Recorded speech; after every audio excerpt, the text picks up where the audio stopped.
तकरीबन बेबी जब पैदा होता है तो उस टाइम कुछ चीज़ें ऐसे होती है, कुछ बातें ऐसे सामने आती हैं बच्चे में, जिसकी वजह से अक्सर मॉम परेशान होती है। बहुत सारी चीज़ें ऐसी हैं जिसके लिए आपको परेशान होना चाहिए, या कुछ चीज़ें ऐसी हैं जो आपको वियर्ड दिखती है लेकिन असल में ये नॉर्मल होती है। इस वीडियो में इसी पे बात करने वाली हूँ कि कौन सी चीज़ों के लिए मॉम्स को परेशान होना चाहिए और कौन सी चीज़ों के लिए मॉम्स को परेशान नहीं होना चाहिए और ये कब ठीक होंगी। अस्सलाम वालेकुम एंड वेलकम बैक टू पख्तूरिश।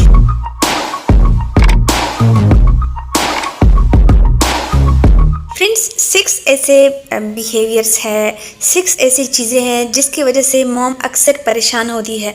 तो ये किस हद तक परेशानी की अलामत है, ये किस हद तक ये परेशानी की अलामत नहीं है। वीडियो को लॉन्ग नहीं करते, डायरेक्टली अपने पॉइंट पे आते हैं और फर्स्ट चीज़ पे बात करते हैं कि कौन सी चीज़ पहले है जिसमें मॉम अक्सर परेशान होती है। पहली चीज़, बच्चे अक्सर पैदा होते हैं, बहुत कम केसेस ऐसे होते हैं लेकिन होते हैं। मेरे भी फर्स्ट बेबी के साथ ये केस हुआ था कि जब मेरा बेबी पैदा हुआ था तो उनकी एक आंख से आंसू बह रहे थे। एक आंख जो होता है वो पानी निकालता है। तो अक्सर माओ ने देखा होता है कि उनके बच्चों के साथ ये केस होता है जो टाइम के साथ साथ ठीक हो जाता है। तो इसके लिए बहुत सारी माएँ परेशान होती हैं जो कि एक्चुअली इस कंडीशन में परेशान नहीं होना चाहिए। ये मोस्ट कॉमन केस है, बच्चों में ऐसा होता है। ये आंसू, ये पानी जो होता है बच्चों के आंख से क्यों टपकता है। मैं फर्स्ट बेबी पे मैंने डॉक्टर को दिखाया, लेकिन उससे पहले मेरी मॉम ने भी मुझे एडवाइस दी थी। मैं डॉक्टर की बात पहले करूँगी कि मैंने जब डॉक्टर को दिखाया तो डॉक्टर ने मुझे कहा कि ये जो आंखों के ये जो कॉर्नर होते हैं, ये यहाँ पे या तो ये जगह अंदर से नैरो हो जाती है या यहाँ पे ब्लॉकेज होता है जिसकी वजह से कॉन्स्टेंटली पानी बहता है। अब ये जो होता है ये 12 वीक्स 13 वीक्स के अंदर अंदर, यानी 12 वीक्स या 13 वीक्स के अंदर अंदर बच्चा खुद ही नॉर्मली ठीक हो जाता है। और साथ में मुझे एक एक्सरसाइज बताई कि इस तरीके से करना है कि बच्चों के ये आंखों के ये कॉर्नर वाला जिस आंख से पानी बह रहा है, इसको हल्का सा सुबह जब बच्चा उठता है नई नई नींद से तो हल्का सा इसको 4-5 दफ़ा दबाया करे ताकि ये जो ब्लॉकेज है ये खुल जाए या ये जो जगह तंग है ये ओपन हो जाए और इस तरह ये आंसू, ये पानी बहना सही हो जाता है। अब मैं डॉक्टर ने कहा ये नॉर्मल है और ये 12 वीक्स 13 वीक्स तक होता रहता है। अब मैं अपनी अम्मी की बात बताऊं तो मेरी अम्मी ने कहा कि ये चीज़ नॉर्मल है, यहाँ पे ये जगह ब्लॉक हो जाती है। सिंपली, वो भी मेरी देसी मदर हैं, अनपढ़ है, उन्होंने सिंपली यही चीज़ बताई। उन्होंने पहले से मुझे बताई थी बट मुझे यकीन नहीं था, इसलिए मैं डॉक्टर के पास गई। तो उन्होंने भी मुझे यही बताई कि सुबह जब आप बच्चा ताज़ा ताज़ा उठा हुआ होता है, जिस टाइम बच्चा तो ज़्यादातर सोता रहता है, तो जिस टाइम भी उठा हुआ हो पहले पहले जाके जल्दी से उनकी ये जगह प्रेस किया करो।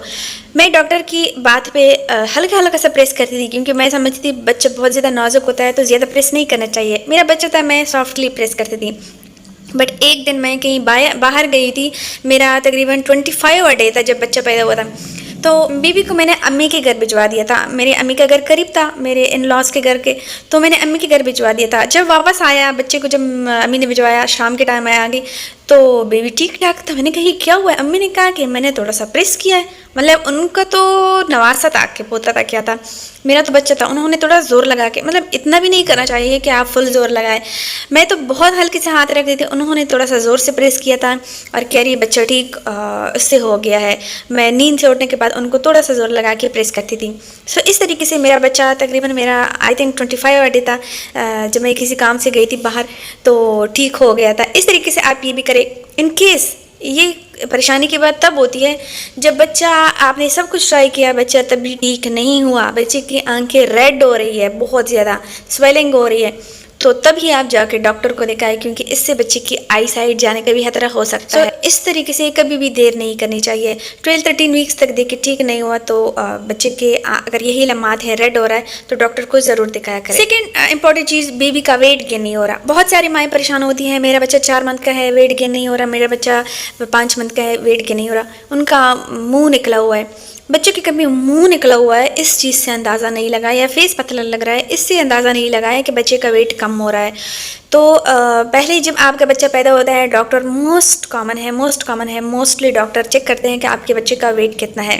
तो जब चेक करते हैं वेट कितना है, वो अगले महीने चेक करें कि वेट कितना है। तकरीबन सही जो प्रॉपर मकदार है 1 kg बड़ा होगा, अगर कम से कम बड़ा है तो ½ kg बड़ा होगा। पहले जो स्टार्टिंग 6 मंथ होते हैं बच्चे के वेट गेन होता है, बच्चे का ग्रोथ होती है। ½ kg या 1 kg नॉर्मली बच्चे का हर मंथ वेट गेन होता है। अब पहले जो एक हफ़्ता है या 1 हफ़्ता या डेढ़ हफ़्ता, तकरीबन 7 दिन या 10 दिन, ये जो दिन है जब बच्चा पैदा होता है, इन दिनों में बच्चे का वेट का कभी-कभी ड्रॉप हो सकता है। क्यों ड्रॉप होता है? कम हो सकता है। क्यों कम होता है? क्योंकि बच्चा जब इस दुनिया में आता है तो उनको मेहनत करनी पड़ती है, यानी वो फीडर उनको मुँह में सक करना पड़ता है, या आप ब्रेस्ट से मिल्क करा रहे हैं तो ब्रेस्ट को सक करना पड़ता है, मतलब वो एफ़र्ट्स करता है। तो जब पेट में होता है तो उनको कुछ भी एफर्ट नहीं करनी पड़ती। तो यहाँ पे बच्चा थोड़ा सा ड्रॉप करता है क्योंकि वो मेहनत कर रहा है काफ़ी ज़्यादा, नन्हा सा बच्चा, सो इसलिए ड्रॉप करता है। लेकिन जैसे जैसे मंथ गुजरता है तो हाफ़ केजी या 1 केजी वो गेन कर लेता है। अगर आपको नहीं लगता तो आप वेट चेक करवाएं। मुझे सेकंड बेबी पे ये केस हुआ था। मैंने डॉक्टर को कहा मेरा बच्चा जो है वो काफ़ी बीमार रहा है, लूज़ मोशन में रहा है, तो कमज़ोर हो गए। डॉक्टर ने कहा कि पिछले मंथ कितना वेट था। मैं हर महीने चेक करवाती थी। मेरा दूसरा बेबी थोड़ा सा वीक पैदा हुआ था, तो डॉक्टर ने कहा कि मैंने कहा कि पिछले मंथ जो था वो 4 केजी था। तो डॉक्टर ने चेक किया, इस केजी 4.9 है, तो वेट तो बढ़ रहा है। जब कम नहीं हो रहा तो परेशानी की कोई बात नहीं है। सो यही जहन में रखे, पहले स्टार्टिंग 6 मंथ तक वेट बढ़ता है, थोड़ा सा भी बढ़ता है ना, बढ़ रहा है, तब समझ जाए कि ये नॉर्मल है। अगर ड्रॉप हो रहा है पहले 6 मंथ्स में, तो पहले अगर 1-1.5 हफ्ते में है तो वो तो नॉर्मल है, लेकिन अगर उसके बाद भी ड्रॉप हो रहा है तो ये परेशानी की बात है, डॉक्टर के पास लेके जाएं। तो जो चीज़ है वो है बेबी मूवमेंट्स। बच्चे डिफरेंट किस्म के मूवमेंट्स करते हैं। नींद से उठते हैं तो हाथ उठा के न्यूबॉर्न बच्चे मूवमेंट करते हैं, इधर उधर हिलते हैं, रोते हैं तो इधर उधर हाथ चलाते हैं, पाँव चलाते हैं। तो ये मूवमेंट्स बिल्कुल नॉर्मल है। कुछ माएँ परेशान होती है, ये बिल्कुल नॉर्मल मूवमेंट्स हैं। साथ ही साथ कुछ चीज़ें ये भी है, मुझे किसी ने पूछा था कि मेरा न्यूबॉर्न बच्चा है तो घर वाले बच्चे को 4 मंथ बेबी को शायद इस तरीके से कड़ा करके ज़मीन पे या किसी चीज़ पे कड़ा करके रखते हैं। तो इस एज में बच्चे को कड़ा नहीं करना चाहिए। कड़ा कर रहे हैं, थोड़ा सा हाथ में पकड़ के खेल रहे हैं उसके साथ, तो बैक पे हाथ भी रखना चाहिए ताकि उनकी नेक पीछे ना मुड़े। अब इन केस में बच्चों को बोन्स में फ्रैक्चर या इस तरह का मसला हो सकता है, लेकिन कम केसेस ऐसा हैं क्योंकि बच्चे इधर उधर हिलते रहते हैं ना। तो ये बात याद रखें, अगर ये मूवमेंट बच्चों के नॉर्मल है, अगर रो रहा है, हाथ पाँव हिला रहा है, नॉर्मल है, सब नॉर्मल है। लेकिन अगर इनकेस बच्चा पहले से ज़्यादा बहुत ज़्यादा मूवमेंट कर रहा है और साथ में हर मूवमेंट के साथ रो रहा है, स्क्रीमिंग कर रहा है, बहुत चीख रहा है, या फिर आपने बच्चे के किसी भी हिस्से को हाथ लगाया, वहाँ पे बच्चे ने चीखना शुरू कर दिया, आप अगेन टच करें कि कहीं यहाँ से बच्चे को तकलीफ तो नहीं हो रही। अगर अगेन बच्चा रो रहा है तो डॉक्टर को दिखाइए, परेशानी की बात है, क्योंकि कुछ ना कुछ इसका फिर मसला हो सकता है। फोर्थ बात है, बच्चे की हेड जो है वो टेढ़ी है, प्रॉपर शेप में नहीं है। तो अक्सर मैंने इस पर वीडियोज़ भी शेयर किए हैं कि कैसे देसी तरीके शेयर किए हैं कि कैसे गोल करें। कुछ लोग जो होते हैं जैसे बाहर कंट्रीज़ में या ऐसे, वो इसको बहुत अजीब तरह से लेते हैं कि ये खुद ही ठीक हो जाती है, बच्चा ऐसे आता है।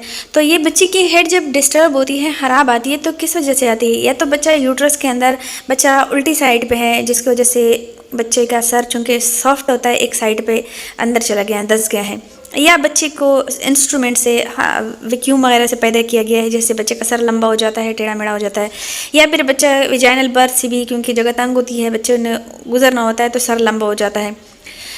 इस तरीके से, या बच्चा पैदा होने के बाद एक साइड पे ज़्यादा वो लेट रहा है, एक साइड पे लेटा रहा है, तो एक साइड पे बच्चे का सर अंदर दस जाता है, एक साइड सही होता है, दूसरा साइड दस जाता है।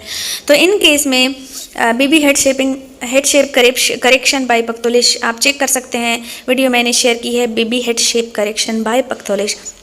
मैंने डिटेल्स चेक किए हैं कि क्या क्या टिप्स आपको फॉलो करने चाहिए। फिर भी ये जो है बच्चे की हेड जो है स्लोली ठीक हो जाती है, कुछ आपके भी एफ़र्ट्स रिक्वायर होते हैं। सो अगर इन केस बच्चे का सर जो है वो एक साइड पे है, टेढ़ा मेढ़ा है, कहीं से निकला हुआ है, अब वहाँ पे टच करे, कहीं नरम या पानी वानी तो नहीं है। अगर ये केस है तो डॉक्टर को जल्द से जल्द दिखाएं। अगर ऐसा नहीं है तो इन चीज़ों की वजह से बच्चों के सर टेढ़े मेढ़े हो जाते हैं। सही करना चाहते हैं तो टिप्स आप चेक कर सकते हैं, वीडियो लिंक डिस्क्रिप्शन में शेयर कर दूंगी। फिफ्थ मोस्ट कॉमन बात है, बहुत से लोगों ने इसके बारे में पूछा भी है कि बेबी के फेस पे एक्नीज आए हैं तो इनको कैसे ट्रीट किया जाए। देखिए, मेडिकली एक्नीज, जब बेबी न्यूबॉर्न बेबी पैदा होता है उसके अगले हफ्ते इन पे एक्नीज रेड जो होते हैं, सुरख रंग के छोटे छोटे से एक्नीज नमूदार होते हैं। तो ये मेडिकली इसको नॉर्मल समझा जाता है, इसमें कोई परेशानी की बात नहीं है। कुछ लोग ये कहते हैं कि यानी सम रिसर्चर कहते हैं कि जो माँ के पेट से बच्चा आता है तो वो हार्मोन्स बच्चे की स्किन के अंदर, क्योंकि वो हार्मोन्स बच्चे की स्किन के अंदर सर्कुलेट करते रहते हैं, इसलिए एक नीस की तरह दिखते हैं। डिफरेंट लोगों का डिफरेंट ख्याल है, लेकिन ये नॉर्मल है। और हमारे यहाँ लोग हमें कहते थे, मेरी अम्मी भी मुझे कहती थी कि ये चीज़ जो है, जब ये चीज़ बच्चे के फेस पे पैदा हो जाए तो समझ जाए कि बच्चा डे बाय डे ग्रो कर रहा है। हमारे यहाँ लोगों का, देसी लोगों का ये बिलीव है कि बच्चा ग्रो कर रहा है। अब ये कब तक रहते हैं? 3 से 4 मंथ तक ये एक्नीज बेबी के स्किन पे रहते हैं। 3 से 4 मंथ के बाद ये खुद ही इनके अंदर 3 से 4 मंथ के अंदर खुद ये ख़त्म हो जाते हैं। इन केस अगर ये एक्नीज बढ़ने लगे हैं या मज़ीद रेड होने लगे, पीप होने लगे, इरिटेट होने लगे, हारिश होने लगी, तो इस केस में डॉक्टर को दिखाए, फिर ये केस कंसर्निंग की हो सकती है। 6th एंड लास्ट इंपॉर्टेंट बात है कि बच्चा वोमिटिंग करता है। अब वोमिटिंग की भी डिफरेंट चीज़ें हैं। मैंने इस पर डिटेल वीडियो शेयर की थी, newborn baby vomiting by पख्तौलिश, आप चेक कर सकते हैं। वोमिटिंग की भी डिफरेंट कैटेगरीज है। बच्चे होते हैं या तो ऐसी कच्ची दूध की तरह वोमिटिंग करते हैं, या बच्चे होते हैं दही की तरह, यानी वो बिल्कुल गाढ़ा गाढ़ा सा वो वोमिटिंग उल्टी करते हैं। तो इस केस में ये देखिए कि बच्चे ने कच्चा दूध निकाला है या फिर गाढ़ा गाढ़ा सा जाग के फार्म में दही की तरह निकाला है, योगर्ट की तरह, कर्ड की तरह, ऐसे गाढ़ी दही की तरह उल्टी निकाली है। ये चीज़ देखे। अब ये जो मैं बता रही हूँ, ये देसी लोगों की बात बता रही हूँ। मेरी अम्मी ये कहती थी कि हमारे बड़े लोग ये चीज़ मानते हैं। तो मेरा बेबी जब उल्टी करता था, कच्ची दूध वाली करता था, तो अम्मी कहती थी कि या तो इसका पेट खराब है, डाइजेशन खराब है, या दूध इसको रास नहीं आता, या फिर दूध के बाद मैंने उसको डकार नहीं दिलाई। दूध पिलाने के बाद बच्चों को सिर्फ 2 मिनट के लिए शोल्डर पर रख के उसके बैक को थोड़ा सा मसले, ताकि वो डकार निकाले, दूध डाइजेस्ट हो जाता है, उसके बाद लेटा लें। या फिर दूध के बाद मैंने उसे उछाला है, जिसकी वजह से बच्चे ने कच्ची दूध निकाली, तो उछालना नहीं चाहिए। अब ये कच्ची दूध की बात हुई। अगर वो कर्ड की तरह, योगर्ट की तरह से गाढ़ी सी उल्टी करें, तो मेरी अम्मी कहती थी ये गुड पॉइंट है। इस पर कभी भी अगर कच्ची उल्टी निकाल रहा है दूध की तरह, तो अगर डाइजेशन में मसला है या फिर दूध रास नहीं आ रहा, तो डॉक्टर को दिखाएं। नहीं तो उछाला है या फिर बच्चे को वो शोल्डर पे रख के उनको डकार नहीं दिलाई, तो फिर ये किया करे। अगर वो दूध की तरह योगर्ट की तरह गाढ़ी सी वो उल्टी कर रहा है, तो फिर समझ जाएं कि ये पॉजिटिव इलामत है, बच्चे का दूध डाइजेस्ट हो गया है, ये वो इलामत है। इस पे परेशान होने की ज़रूरत नहीं है, ये पॉजिटिव चीज़ है, गुड चीज़ है। तो इस तरीके से मेरे बड़ों ने, मेरी अम्मी ने मुझे उल्टी के डिफरेंट चीज़ें बताई कि डिफरेंट कैटेगरी क्या होती है, किस सूरत में डॉक्टर के पास जाना चाहिए। ये है 6 थिंग्स कि किस कंडीशन में आपको परेशान होना चाहिए, किस कंडीशन में परेशान नहीं होना चाहिए। मैंने मेडिकल रिसर्च को भी मिक्स किया, डॉक्टर के मशवरों को भी मिक्स किया, और मेरी मॉम ने जो, मेरे बड़ों ने, दादी ने जो मुझे टिप्स सिखाए, वो भी मैंने मिक्स किया। सब कुछ मैंने ऑनेस्टली डिटेल से बताया। उम्मीद करती हूँ ये डिटेल्स आपके लिए, आपके बच्चों के लिए हेल्पफुल साबित रहेंगे। अगर ये वीडियो आपके बच्चों के लिए, आपके लिए हेल्पफुल है तो लाइक ज़रूर कीजिए। अगर आपको बहुत अच्छी लगी है तो प्यारा सा कमेंट भी ज़रूर कीजिए, ताकि मेरी हौसला अफजाई हो।